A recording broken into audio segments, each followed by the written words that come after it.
बांग्लादेश में जो हालात है उसके बाद अब बांग्लादेशी हिंदू टारगेट पर आ गए। हिंदुओं के घरों पर हमला हो रहा है। तस्वीर देखिए जरा, बांग्लादेशी हिंदुओं के घरों में आग लगाई जा रही है। वो महफूज नहीं है, उनकी सुरक्षा खतरे में इस वक्त।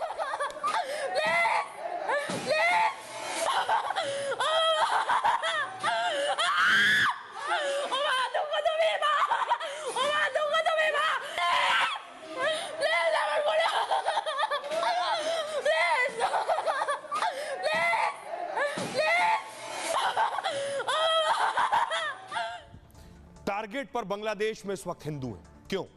शेख हसीना के इस्तीफे के बाद बांग्लादेश में कट्टरपंथियों ने हिंदुओं के घरों को निशाना बनाया। इस्कॉन और काली मंदिरों पर भी हमले की खबर है। हिंसा को देखते हुए भक्तों ने सुरक्षित जगह पर शरण ली है और इस हिंसा में एक हिंदू की मौत भी हो गई। बांग्लादेश में हिंदुओं की आबादी 1 करोड़ 30 लाख है। बांग्लादेश की जनसंख्या का 8.2% आबादी हिंदुओं की है। यहां तीसरी सबसे बड़ी आबादी हिंदुओं की है और भारतीय उच्चायोग ने यहां रह रहे भारतीयों को लेकर चेतावनी जारी की है। प्रधानमंत्री नरेंद्र मोदी को इस बारे में जानकारी मिली। प्रधानमंत्री नरेंद्र मोदी फौरन एक्शन में आ गए और उनसे मिलने के लिए, ये आपको बताऊं, कैबिनेट कमेटी ऑन सिक्योरिटी की बैठक हुई है। इस बैठक में देखिए निर्मला सीतारमण, रक्षा मंत्री राजनाथ सिंह भी मौजूद हैं, एस जयशंकर गृह मंत्री मौजूद है इस बैठक में। ये बैठक अभी प्रधानमंत्री नरेंद्र मोदी ने ली है। टेंशन किस बात की है?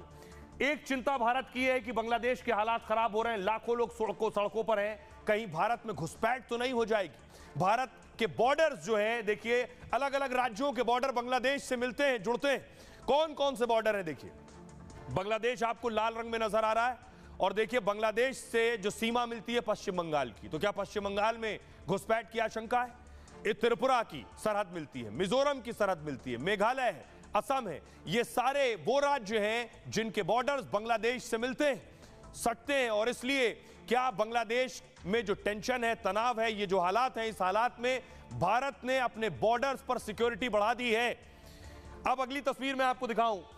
अब इस बीच शेख हसीना भारत में इस वक्त। शेख हसीना से मिलने के लिए NSA national security advisor Ajit Doval पहुंचे हैं, जिन्होंने शेख हसीना से मुलाकात की, क्योंकि शेख हसीना वो हालात बांग्लादेश के वो मंजर देख कर आई हैं, इसलिए नेशनल सिक्योरिटी एडवाइजर को हसीना से मिलने भेजा गया। उन्होंने मुलाकात की है। अब प्रधानमंत्री नरेंद्र मोदी की नजर है बांग्लादेश के हालात पर, क्योंकि हमारा पड़ोसी देश है। वहां जो स्थिति बनी हुई है उसके मद्देनजर हमें बहुत से फैसले लेने होंगे। जैसे हसीना के भारत पहुंचने के बीच दिल्ली में मुलाकात हुई। विदेश मंत्री एस जयशंकर ने पीएम मोदी से मुलाकात की। बांग्लादेश के हालात पर एस जयशंकर ने जानकारी दी उन्हें। जयशंकर कल संसद में भी बयान दे सकते हैं जो हालात हैं। पड़ोसी देश में बदलते हालात पर भारत की पैनी नजर है इस वक्त। भारत और बांग्लादेश के रिश्ते बेहतर हैं, ऐसे में वहां के हालात को लेकर भारत चिंतित भी है। बांग्लादेश के हालात पर भारत ने दिशा निर्देश एडवाइजरी जारी की है। भारत ने लोगों को बांग्लादेश की यात्रा से बचने की सलाह दी है कि न जाएं बांग्लादेश। अभी भारतीय रेलवे ने भारत और बांग्लादेश के बीच ट्रेनें रद्द कर दी हैं। भारत बांग्लादेश सीमा पर सुरक्षा बढ़ा दी गई है। भारत बांग्लादेश पेट्रापोल सीमा बंद कर दी गई है और बीएसएफ के जो डीजी हैं पूर्वी कमान के, वो मौजूद हैं।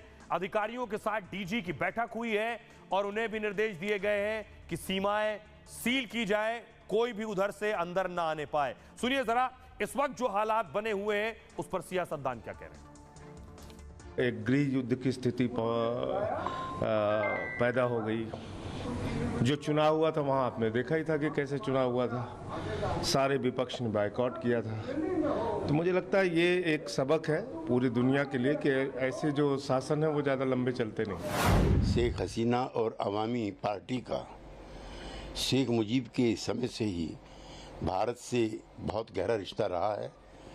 हम वहाँ के लोकतंत्र के लिए और शेख हसीना के जीवन के लिए चिंतित हैं। अपने स्ट्रेटेजिक इंटरेस्ट को ध्यान में रखना है, लेकिन हमारे इमीडिएट नेबरहुड में इस तरह की जो घटना हो रही है उस पर हमारी पैनी नज़र होनी चाहिए। इसके बहुत सारे पॉसिबल आउटकम्स हो सकते हैं, उसमें से कुछ चीज़ें हमारे लिए अनडिज़ायरेबल हो सकती हैं। बांग्लादेश में जो पड़ोसी देश में जो हालात है उसको मद्देनज़र रखते हुए हमें अपनी सीमा को सुरक्षित रखना है और नाकाबंदी और तेज करनी है और इसमें राज्य सरकार और केंद्र सरकार और जोर दे। लोकतांत्रिक रूप से चुनी हुई सरकार को इस्तीफा देना पड़ा है और प्रधानमंत्री को देश छोड़ना पड़ा है। ये दुर्भाग्यपूर्ण है और हमारे अड़ोस पड़ोस में जो अस्थिरता पैदा हो रही है भारत की, वो सब चिंता का विषय है। समूचे देश को तहस नहस कर दिया और फिर देश छोड़कर भागने की तैयारी में आ गए और जा कहाँ रहे? भारत देश। मुझे लगता है कि भारत देश ऐसे लोगों को बिल्कुल स्वीकार नहीं करेगा जिसने अपने देश को बर्बाद किया हो, अपनी आवाम को सड़कों पे लाके खड़ा कर दिया हो और वो हमारे देश आना चाहता है। ऐसे लोगों को हम बिल्कुल स्वीकार नहीं करेंगे।